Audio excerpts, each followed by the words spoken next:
hojiin ishee tokkuma jinnii loltu kan mataa isheef hin tolle yoomuu ormaaf hin toltu. Qoreen qara qabaateef rifeensa namaan filu halagaan halaguma bineensa naman hilu.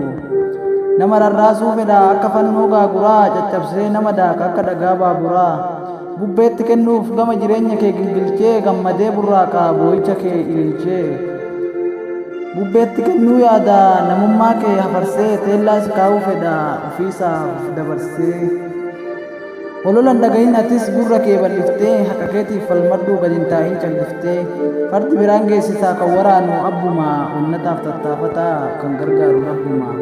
Malee miila ciranis maltuun garaadhaan looti waan badeef wabii ta'uun waan badee nama gooti.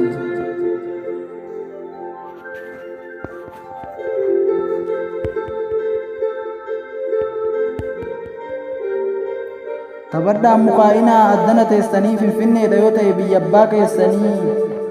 Biyya Oromoonni wal ga'ee fuunfatu tumaa munaa biyya qajeelaa dooyyoof kan warra tufaa munaa. Birbirsa gooroof boolee isaan mafooqii bareedaa coqorsaa turre ture dorlontu keenya tureedha. Keessa boqochuu miti egaa itti boqochuun qabna magaalaa guddaa keenya irratti nus guddaa ta'uus qabna. Finfinne irraan godaannu akka duriif kaleessa inni argaa keenya jibbu haa godaannu maleessa.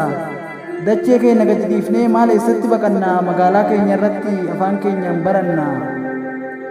Galma seenaa gaafadhaa kan hin himne jiraaree mana barnootaa kana dhiiga Oromootu ijaare.